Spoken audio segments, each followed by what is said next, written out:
어, 첫 번째 시간에 이제 이스라엘 지혜의 이제 어떤 기원이 되는 그런 모판, 그런 배경이 뭔가 이거 이제 설명이 이제 됐고요. 그다음에 이제 이번 시간은 계속해서 이제 지혜 문학의 다양한 장르들까지 좀 살펴보면 그러고 나서 이제 우리 교재 내용으로 이제 넘어가려고 합니다. 지혜 문학의 이제 다양한 장르들 하면 지혜 문학은 여러분들 그 잠언하면 이제 속담들, 격언들, 쫙 금언들 쫙 나오고 그 다음에 이제 수수께끼 같은 것도 이제 지혜 문학의 이제 장르 문학 형식이고요.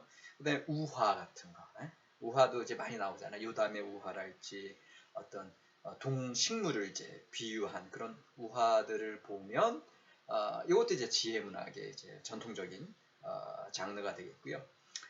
이 중에 특별히 이런 격언은 이스라엘 지혜에 있어서는 아주 중요한 요소가 되고요. 이 격언은 그 짧은 그 어떤 한 단어 속에서 한 문장 속에서 어떤 아주 공통적인 인생의 경험들이 이제 엑기스로 이제 묻어 나오잖아요. 그래서 모든 사람들이 딱 봤을 때 이제 고개 끄덕일 정도의 어떤 그런 전통적인 그 지혜의 축적물, 결정체 이런 것들이 이제 잠언, 격언들을 통해서 이제 나타나고 있고요.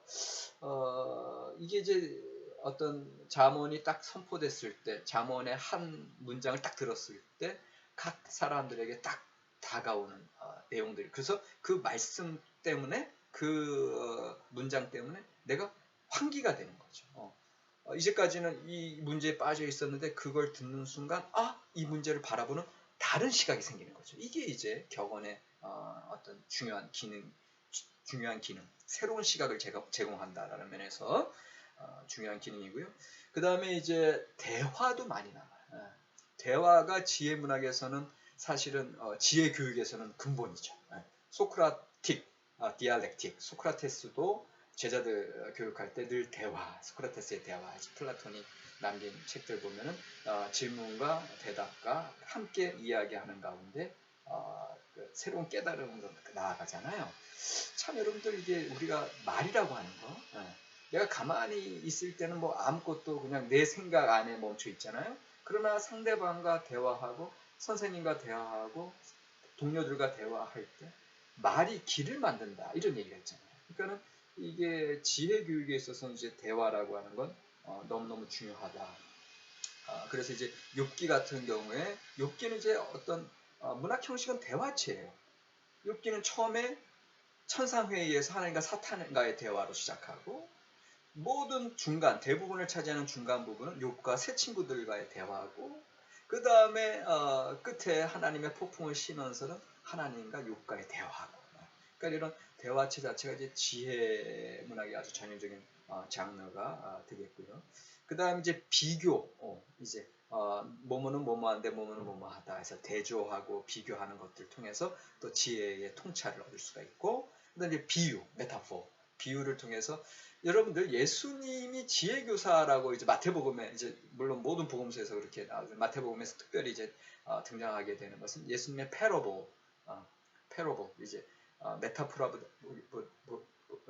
표현하기보다는 패러블이라고 표현하는데 어쨌든 이게 이제 비유, 유비 어떤 이렇게 뭔가 우회에서 묘사하는데 전곡을 찌르는 어떤 이런 말씀, 천국의 비유. 이제 다 이게 지혜 문학의 장르가 되겠습니다. 그 다음에 이제 어떤 수사학적인 수사의문. 그래서 뭐뭐하지 않겠느냐. 뭐 이제 요나에서에서 대표적이죠. 네가 이게 하루 아침에 시드는 호박 넝쿨이 이게 쇠하는 것도 그렇게 안타까워하면서 이 니느웨 이 많은 백성들과 이 많은 가축들이 이제 멸망하는 거에 대해서는 내가 창조주 내가 하나님이 거기에 대해서 염려하지 않겠느냐 수사의문으로 끝나죠. 이게 뭐냐면은 그 사람이 그 질문을 몰라서 하는 게 아니죠. 그가 깨닫지 못하고 기억하지 못하고 파묻혀 있던 것에서 다시 일으켜 세워서 새로운 깨달음 그리고 기억해내고 그래서 새로운 통찰, 새로운 시각으로 나가게 하는 거. 이게 이제 지혜문학의 이제 수사 의문문이 되는데 특별히 제2 이사야, 그러니까는 이사야 40장, 포로기 이사야 40장 12절 이하에 쫙 수사음음 나오잖아요. 이런 거는 이제 이사야 예언자가 이제 지혜 문학의 영향을 많이 받았다. 이제 이렇게 이제 많은 학자들이 이야기하고, 이제 지혜 문학의 영향을 받은 건 뭐 한두 가지가 아니죠. 이런 아까 말씀드린 수수께끼가 등장하는 뭐 이제 사사기 같은 경우도 그렇고, 그다음에 또 수사음음은 아모스 같은 데 많이 나타나고, 이제 이런 것들이 다 지혜 전승의 영향이에요. 그래서 지금 우리 구약학 박사 과정에 계신 목사님들, 논문 쓰시는 목사님들이 이제 요새 이제 새로운 시도를 저와 더불어 많이 하고 계시고 열심히 하고 계시는데, 이런 예언서들 중에 이제 지혜 문헌의 영향을 이제 흔적을 이제 찾으려고 이제 많이들 노력하고 계십니다. 이제 그런 노력들 통해서 이게 이제 없는 거 만들어내는 이야기가 아니라 실제 지혜, 아까 말씀드린 지혜 문헌이 지혜 전승이 이제 쫙 이스라엘의 야훼 신앙 형성에 있어서 그 기저에 작용하고 있는 거거든요. 그거를 이제 끄집어내는데 이제 이 문학적인 장르를 끄집어내고, 그다음 신학적인 연관성을 끄집어내고, 이런 작업들을 이제 하고 있는 겁니다. 자, 그래서 수사 의문문까지 이제 말씀을 드렸고요. 근데 이제 그 예언자들, 예언서들에게 있어서 이런 수사 의문문이 나오고 또 지혜문학의 장르들이 많이 나온다고 하지만, 그러나 여전히 차이점이 있는 건 분명한 사실이고요. 특별히 예언서들은 이제 하나님과의 계약 관계의 신실성, 헤세드 하나님에 대해서 우리가 에무나도 이제 신실함이에요. 헤세드는 인내하심이지만, 이게 원래 뜻은 뭐다? covenant loyalty, 계약적 성실성, 계약적 신실성. 그러니까 하나님은 이스라엘 백성에게 그런 계약적인 신실성으로, 이스라엘 백성이 계약으로부터 떠나가도 항상 하나님은 헤세드의 사랑으로, 인자하심으로 그들을 용서하시고 다시 계약관계에 돌아오도록 허락하세요. 늘 받아주세요. 그게 헤세드의 하나님이에요. 그런데 그 하나님의 그 헤세드의 사랑에 응답하는 우리 인간의 모습은 에무나예요. 에무나. 이것도 신실함인데, 이거는 이제 하나님의 헤세드는 로열티, 이제 충성, 어떤 충성, 그 계약에 대한 충성이고 변함없는 마음이라면, 에무나는요, steadfast, 하루가 첫날같이, 첫날이 하루같이 꾸준한 걸 얘기해요. 성실함을 얘기해요. 그래서 이 이스라엘 백성들은 너희들이 왜 이렇게 성실하지 않느냐? 왜 너희들이 이러면 이러고 저러면 저러고 왜 이렇게 하루라도 조변 섞게 왜 이렇게 요동하느냐? 늘 신실하게 꾸준하게 에무나로 하나님 앞에 나아가라. 그래서 학개서에서 얘기하는 것. 오직 의인은 그의 믿음으로 말미암아 살리라. 이게 나중에 로마서 이제 바울 사도가 이제 학개서 2장 4절 말씀 옮겨가잖아요. 근데 그 학개서의 말씀에 그 오직 의인은 믿음으로 말미암아, 그 믿음이 에무나예요. 꾸준함, 신실함. 그러니까는 이제 예언서에서는요, 이 하나님과의 계약 관계의 이제 신실함, 하나님의 헤세드에 대한 인간의 에무나의 응답을 요구하는 거예요. 그런데 지혜서들은요, 이런 특별한 계약 관계성에서 더 광범위하게, 더 보편적으로 나가서 인간 경험 일방과 인생 문제에 대해서 관심하는 거예요. 그러니까 하나님과 특별한 계약 관계에 집중하기보다는 일반적인 문제들을 이제 여러 가지 문학적인 장르들을 가지고 펼치면서, 그래서 지혜서에서는 언약의 하나님, 구원의 하나님보다는 창조의 하나님, 그리고 이 세상을 다스리시는 어떤 질서의 하나님, 이것이 이제 지혜서에서 부각되는 하나님 개념이 되겠습니다. 그러나 여전히 예언서와 지혜서의 이제 공통점은 뭐냐? 그럼에도 불구하고 사회 정의, 또 개인적인 책임성, 그리고 하나님 명령에 대한 인간의 응답 등은 공통적인 주제로 다루어지고 있다. 이제 이렇게 우리가 이야기하고 있고, 그래서 지혜서들은 예언서나 더 나아가 모세오경 등에서 다루고 있는 정신들을 어떤 그런 종교적인 정신들, 신앙적인 정신들을 실제적인 차원에서 일상의 삶 속에서 공통적으로 다루고 있는 것이다. 일상의 삶에서의 우리의 의로운 삶, 일상의 삶에서의 하나님 앞에서 온전히 응답하는 삶, 일상의 삶에서 얼마나 신실하게 마음과 삶이 나의 뜻과 행동이 온전히 일치하느냐, 이러한 삶에 대해서 가장 기본적인 것들로부터 나아가고 있다라고 하는 걸 여러분들 기억하시면 되겠습니다. 자, 교재로 들어가기 전에 이제 하나 더 제가 이제 말씀드리고 싶은 게 있는데, 반 뉴웬이라는 학자가 있어요. 반 뉴웬 이제 미국에서 이제 활동하시는 이제 학자신데, 이분이 이제 잠언서 제가 이제 여러분들에게 주석집을 소개를 아까 예언서 세미나에서는 이제 했는데 이 지혜서에서는 안 했는데, 어쨌거나 제가 좋아하는 주석집들이 있어요. 제가 좋아하는 주석집들은 이제 솔로몬 출판사에서 나온 WBC 시리즈, 솔로몬 출판사에서 번역했어요. 미국의 워드 비블리컬 커멘터리라고 하는 걸 쭉쭉 시리즈를 이제 번역해서 솔로몬 출판사에서 나오는데, 그거 좋고, 그 다음에 이제 인터프리테이션 시리즈, 이거는 한국 장로교 출판사에서 번역했어요. 한국 장로교 출판사에서 인터프리테이션 시리즈. 그 다음에 세 번째가 이제 대한기독교소회, 우리나라 대한기독교소회 100주년 기념 성서 주석, 요거 중요하고, 그 다음에 이제 하우 주석 시리즈 있잖아요. 두란노 출판사에서 나온 하우 주석 시리즈, 요거 중요하고, 그 다음에 이제 여러분들 이제 받게 되실 연세 신가대 100주년 기념 성서 주석, 잠언부터 비롯해서 그것도 중요한데, 한 가지 또 중요한 주석이 이제 New Interpreter's Bible이라고 그래서 New Interpreter's Bible. 그래서 미국의 이제 감리교 계통의 에빙던 출판사가 있어요. 에빙던 출판사에 에서 이제 나온 이제 여러 가지 이제 묶어서 두껍게 나온 책인데, 거기에 잠언서를 반 유엔이 쓰셨어요. 근데 이제 반 유엔이 우리가 잠언서를 이해하는 데 있어서 이제 좀 통찰력 있는 이야기를 하기 때문에 이제 그거를 좀 말씀드리고 이제 우리 교재로 넘어가려고 그러는데, 이 반유에는 특별히 이제 지혜 문학을 이제 이해할 때, 특별히 이제 잠언서, 전통적인 지혜 문학이 이제 잠언서를 이해할 때, 그 지혜 신학에서 중요한 개념을 어떤 경계의 개념으로 봐요. 경계 개념으로 보고, 이 잠언서가 왜 이렇게 보편적으로 일상적인 얘기만 나오고 왜 전통적인 야훼 신앙에 대해서는 이야기하지 않느냐라고 했을 때, 반유엔이 얘기하는 건 야훼 신앙의 다양한 세계관이 다양한 모습으로 반영되어 있는 게 잠언서다.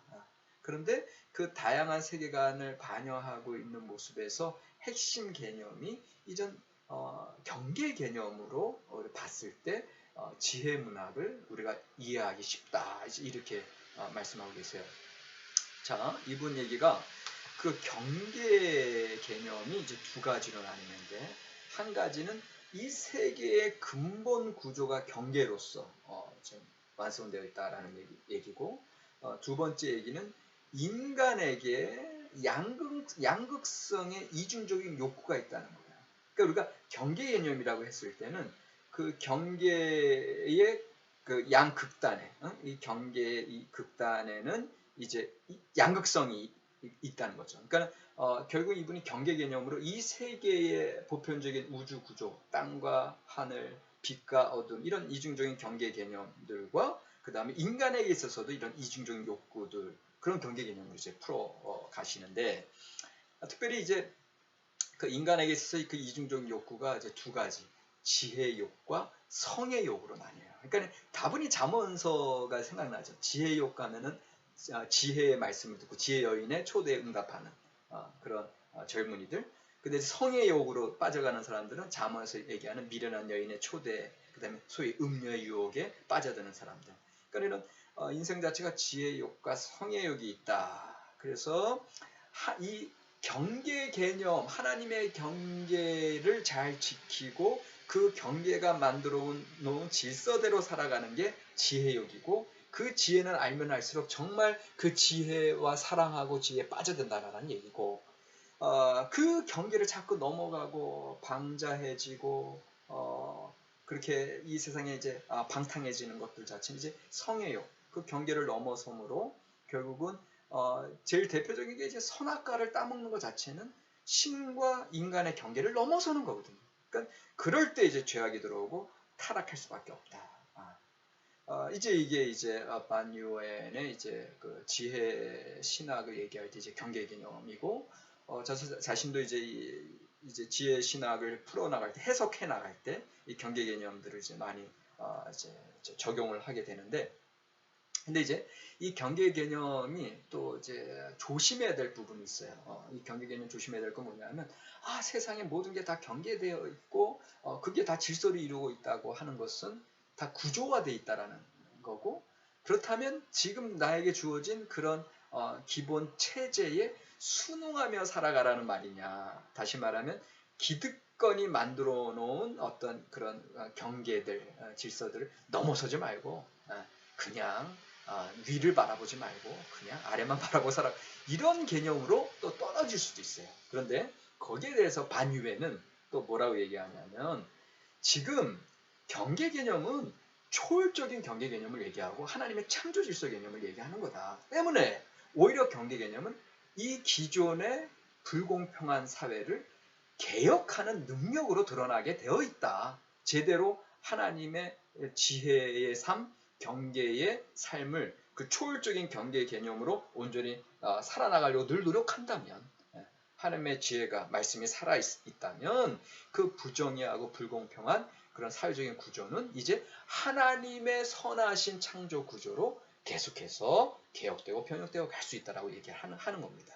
그러니까 그런 면에서 우리가 이 하나님의 삶의 이 창조 질서의 경계들과 그다음 그 경계 속에서 그 질서의 삶을 살아가는 것, 이것들에 대해서 우리가 이제 이 지혜 문학을 쭉 공부하면서 근본적으로 경계의 개념, 질서의 개념, 이것이 이제 창조 신학의 요자가 됩니다. 그래서 이제 나중에 이제 창조 신학을 이제 우리가 함께 얘기하면서 더 자세히 얘기할 수 있는 계기가 되겠습니다. 그래서 이제 교재로 이제 개론적인 얘기 다 말씀드렸고 이제 교재로 이제 들어가게 되는데, 근데 이제 여러분들 제가 이제 생각날 때마다 이제 출석을 위한 과제를 좀 내려고 그래요. 그래서 오늘도 아까 첫 번째 시간에 이제 과제 없이 넘어갔고, 지금 제가 이제 반 뉴웬의 이제 네덜란드 쪽 사람들 이름이 반 뭐 이렇게 많이 시작해요. 이제 반 뉴웬이 학자의 이야기를 좀 말씀을 드렸는데, 반 뉴웬이 이야기하는 그 경계의 개념, 그 경계의 개념을 제가 이제 말씀을 드렸는데, 그거를 좀 여러분들 정리해서 숙제로 좀 내주세요. 그래서 뭐 제가 얘기한 것도 그대로 얘기하지 마시고, 반 유엔이 이 세상에 이제 하나님의 질서가 그렇게 이제 우주적인 구조와 또 어떤 인간의 어떤 이중적인 구조로 이제 만들어져 있다라고 얘기하는데, 거기에 대해서 이제 간단하게 이제 여러분들 이해한 바를 써주시면 되겠습니다. 그게 이제 과제, 출교를 위한 과제가 되겠습니다. 자, 교재. 이미 지금 구입하신 분도 있고 아직 구입 못하신 분도 있을 텐데, 어쨌든 요새 뭐 책 뭐 인터넷 서점으로 뭐 주문하면 다음 날이면 오니까, 여러분들 아직도 없는 분들은 제가 좀 의심스럽게 바라볼 수밖에 없는 분들입니다. 이 책 그대로 이제 뭐 목차 그대로 나가는데, 자, 그래서 오늘은 첫 번째 제1장 우리의 질문과 성서의 지혜가 되겠습니다. 우리의 질문과 성서의 지혜. 우리의 질문, 무슨 질문인가? 자, 봅시다. 19쪽에 지혜문학이라고 하는 거 이제 쭉 말씀드렸고, 그 위경에 속한 지혜에서도 이제 들어간다고 하고, 일군의 학자, 네 번째 줄에 보니까 일군의 학자는 시편의 일부를 지혜문학에 포함시키려고 한다. 그래서 1편, 32, 34, 37, 39, 112, 128편 등이 이제 나오잖아요. 근데 이제 이게 왜 지혜 문학에 또 들어가냐 하면, 시편 1편과 32편 같은 경우는 복이 있도다, 아슈레이, 이제 복이 있도다 하면서 시작하잖아요. 그러니까는 지혜 문학의 이제 어떤 최종적인 어떤 삶의 그 목적은 이제 축복, 복과 생명이거든요. 그러니까는 이제 시편 1편과 32편의 그런 복 있는 삶, 말씀 중심의 삶, 말씀을 묵상하는 자의 삶, 이걸 얘기하고 있고, 그 다음에 이제 34편은 여호와 경외에 대한 걸 얘기하거든요. 시편 34편, 112편, 128편도 마찬가지예요. 112편, 128편 여호와 경외에 대한 삶에 대해서 쭉 묵상하는 시들이기 때문에 지혜시고요. 37편이나 73편, 여기는 안 나오는데 37편과 73편 같은 경우는 신정론이 나와요. 악인의 번영이 삶 속에 인간공부의 삶인데, 하나님이 살아계시면 의인들은 축복받아야 되는데 왜 악인들이 이렇게 이렇게 잘 될까? 의인들은 왜 이렇게 힘들까? 이거에 대한 묵상을 이미 고대 이스라엘의 시인은 하나님 앞에 묻고 있어요. 이게 이제 그래서 지혜시예요. 37편, 73편. 그 다음에 49편 같은 경우가 이제 아주 전통적인 잠언의 목소리가 쫙 흘러 들어가 있으면서 어리석은 자의 모습, 특별히 여기서 이제 남을 돕지 않고 치부, 개인의 어떤 재산만 늘리려고 하는 자의 어리석음에 대한 것들이 쭉 49편에서 이제 이야기가 되죠. 그래서 시편 같은 경우도 상당히 이런 지혜 전승들이 이제 많이 들어가 있는 걸 이제 우리가 볼 수가 있습니다. 지혜 문학에 대한 반응, 이게 이제 우리의 질문인데 19쪽에 지혜 문학에 대한 반응. 지혜서를 처음으로 진지하게 읽는 사람들의 반응은 다양하다. 아마도 독자들은 흥미와 혼란, 흥미로우면서도 혼란, 그다음에 지루함과 혐오감, 어떤 경우는 지루하다가 나중에 혐오감까지 그런 혼재된 감정을 경험할 수 있다. 이게 무슨 소리인지 아시겠어요? 그러니까는 이제 우리가 전통적인 신앙인들이 오경과 예언서 읽을 때는 이제 은혜 받고 쭉 좋은데, 이게 잠언서나 욥기나 전도서 읽으면 모르고 힘들고 막 또 전도서 같은 경우 막 다 헛되다고 얘기하고 우리 뭐 하라는 거야. 이제 이런 그런 혼재된 감정들이 이제 있다라는 거예요. 그래서 그런데 이제 독자들의 관심은 친근하거나 재치 있는 격언의 자극을 받기도 하고, 어떤 경우에, 그러니까는 또 어떤 분들은 이거 정말 특이한데, 성경에 이런 이야기가 있어? 이제 이렇게 되거든요. 그래서 예를 들면 이게 이제 잠언서 19장 3절인데, 사람이 미련함으로 자기 길을 굽게 하고 마음으로 여호와를 원망하느니라, 이렇게 나와. 그러니까는 이게 참 재밌는 얘기죠. 사람이 미련함으로 자기 길을 굽게 해놓고서는, 자기 길을 굽게 됐다고 하는 건 이제 본인의 삶이 제대로 잘 될 리가 없지. 그러고 나서는 나중에 누구를 원망해? 마음으로는 여호와를 원망해. 자기가 잘못해놓고. 우리나라 속담에 잘 되면 내 탓, 못 되면 안 되면 누구 탓? 조상 탓. 이 똑같은 얘기죠. 근데 이게 간단하게 딱 사람이 미련함으로 자기 길을 굽게 하고 마음으로 여호와를 원망하니라 딱 하는데, 그렇구나, 내가 괜한 하나님만 원망했구나, 나 자신이 문제되지, 이런 것들을 새로운 시각으로 반성하게 되는 거죠. 그 다음에 욥기의 몇몇 웅변적 항변과 감동 어린 고백은 상당한 흥미를 유발한다. 42장 5절 6절, 욥기 42장 5절 6절, 이제 클리포드 저자가 사역한 부분인데, 저는 지금까지 당신을 귀로 들었사오나 이제는 눈으로 뵙습니다. 그러므로 저는 저의 먼지와 티끌됨을 거두어드리고 내려놓습니다. 이렇게. 그러니까는 참 욥이 그 쓰라린 재앙과 그 고통을 다 받고 또 친구들에게 그냥 놀림받고 조롱받고 이제 그런 상황 속에서 결국은 하나님께서 욥을 오히려 의롭다고 칭해주시고, 그리고 결국은 하나님 앞에 이제는 제가 진정한 하나님을 고백하게 됩니다. 어떤 그런 실존적인 경험과 또 저는 이제 엄숙한 고향, 이제 캐롤 뉴섬이 쓴 그 책에서 이제 제가 이제 욥기 이제 강의하면서 좀 말씀드렸는데, 이제 뭔가 이제 엄숙한 고향의 단계로 뭔가 어떤 아주 깊은 하나님과 영성의 단계로 세계로 이제 들어가는 게 이제 욥기의 결론이거든요. 그러니까 이제 요 것들이 참 우리에게는 어떠한 경지인가 이런 이제 흥미를 유발하게 되고요. 그다음에 전도서의 인생의 때, 이거는 뭐 모든 사람들, 신앙인들뿐만 아니라 넌 크리스찬들도 다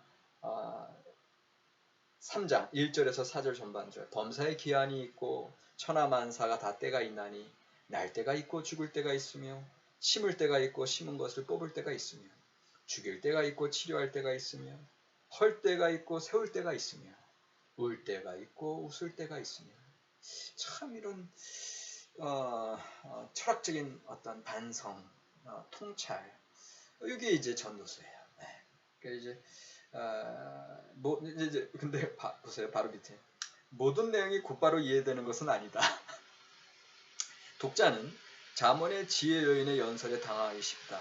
잠언서 이제 보게 되는 지혜 여인이 너희들이 재앙받을 때 내가 돌아보지 않으리라. 이런 충격적인 이야기들 나오고 또 욥에게 대답하는 야훼의 폭풍 언설 이제 욥기 38장에서 41장에 정확한 의미는 알기 힘들고 그렇기 때문에 제가 거기에 대해서 박사 논문을 썼잖아요. 그다음에 이제 솔로몬의 지혜서 이제 외경서에 나온 솔로몬의 지혜서의 13, 15장에서 이방 예배에 대한 철학적 비판들은 이해하기 어렵다. 그래서 이제 흥미를 잃어버리기 쉬운 그런 염려도 있는데 그러나 지혜 문학이 내용뿐만 아니라 형식에서도 관심을 끌기도 하고 배척당하기도 합니다. 지금 내용에 있어서는 흥미있는 사람들이 있을 수 있고 흥미를 잃어버릴 수도 있는데 또 형식 면에 있어서도 이제 전도서 같은 경우는 헛되고 헛되며 헛되고 헛되니 모든 것이 헛되도다.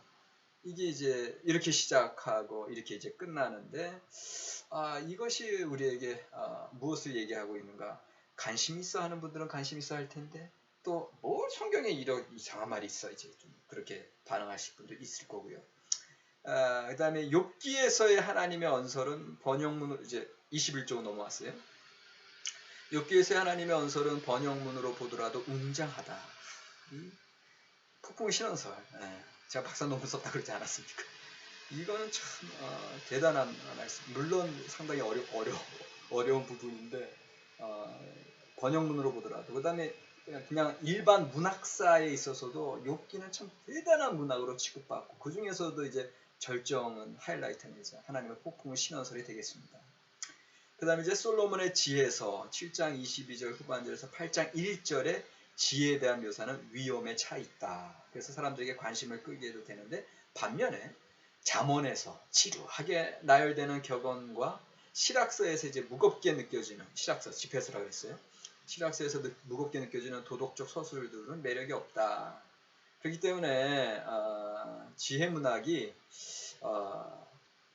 우리에게는 좀 이상하게 들릴지라도 지혜문학 자체는 관심은 현대적이라는 사실을 기억해야 한다라고 이제 저자는 얘기하고 있고요. 실제로 우리의 관심사가 그렇죠. 오늘날에도 고통에 대한 문제, 욥기, 오늘의 인생의 좀 회의와 죽음에 대한 문제, 전도서. 그 다음에 인생에 있어서 이제 말 조심해야 된다, 뭐 보증 쓰면 안 된다, 이런 건 잠언서. 그러니까 이제 우리의 관심사가 이제 지혜문학에 이제 반영되어 있고요. 그래서 실제로 우리 자신의 이야기라는 사실을 직시하는 일. 이제 이게 우리가 지혜문학을 볼 때 이게 지혜문학을 요즘에 학자들도 그렇고 교회 성도님들도 그렇고 이제 더 지혜문학에 빨려드는 이유가 이제 우리 자신의 문제를 다루고 있기 때문이죠. 그런 겁니다. 자, 21쪽에 현대 지혜문학. 현대에도 지혜문학이 있는가? 대답은 그렇다. 그래서 현대의 이제 지혜문학들이 그 맨 아래쪽 줄 보면 정기 또는 자서전이 있고요. 그 다음에 현대 지혜문학은 이제 세 번째 시간 해서 이제 마치도록 할게요. 두 번째 시간은 여기서 마치겠습니다.